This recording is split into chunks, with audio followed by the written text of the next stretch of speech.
அன்பார்ந்த தோழர்களே, இன்றைய தினம் கர்மவீரர் காமராஜருடைய பிறந்த நாளை ஒட்டி தமிழ்நாடு அரசு அனைத்து துறை ஓய்வூதிய சங்கத்தின் சார்பில் நாம் அவருக்கு மலரஞ்சலி செலுத்தி வணங்குகின்றோம்.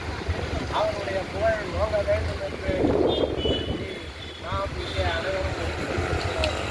அன்பார்ந்த தோழர்களே, தமிழ்நாட்டில் இன்றைக்கு கல்வி அறிவு பெற்றவர்கள் அதிகம் இருக்கிறார்கள் என்று சொன்னால் அதற்கு காரணம் அடிப்படையில் கர்மவீரர் காமராஜர் அவர்கள் கல்வியை அனைவருக்கும், குறிப்பாக ஏழை எளிய மக்கள் அனைவரும் கல்வி கற்க வேண்டும், இந்த நாட்டில் கல்வியில் சிறந்தவர்களாக திகழ வேண்டும் என்ற அடிப்படையில் அவர் கொண்டு வந்த அந்த பல்வேறு திட்டங்கள் என்பதுதான் இன்றைக்கு தமிழ்நாட்டை இந்தியாவின் முதல் மாநிலமாக மாற்றுவதற்கு அடிப்படையாக அமைந்தது என்று சொன்னால் அது மிகையாக.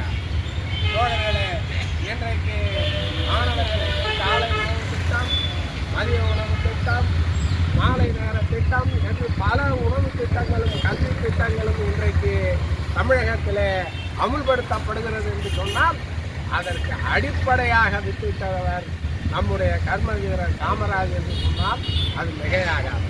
உள்ளபடியாகவே களத்திலே மாணவர்களை, மாடு மேய்க்கும் மாணவர்களை எல்லாம் பார்த்து விட்டுதான், ஆஹா, கல்வி கற்க வேண்டிய இந்த வயதில் நீங்கள் மாடு மேய்ப்பதா, இது சரியல்ல என்று சொல்லித்தான் தோழர்களே அந்த கல்வி திட்டம்.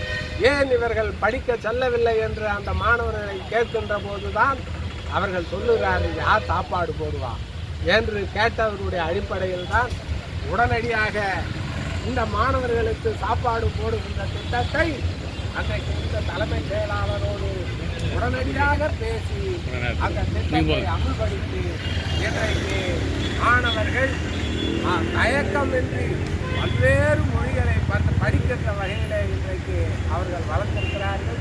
அது மட்டுமல்ல, அரசியலிலே நேர்மையும் ஆட்சியிலே தூய்மையும் இன்றைக்கு இருக்கக்கூடிய அரசியல்வாதிகளுக்கு முன்னுதாரணமாக இருந்தவர். இன்னும் சொல்ல போனால் இந்திய நாட்டின் பிரதமரை தேர்ந்தெடுக்கக்கூடிய அளவிற்கு அவர் பாண்டித்யம் பெற்றவர், திறமை வாய்ந்தவர். இப்படி ஏராளமாக அவரை பற்றி சொல்லலாம் தோழர்களே.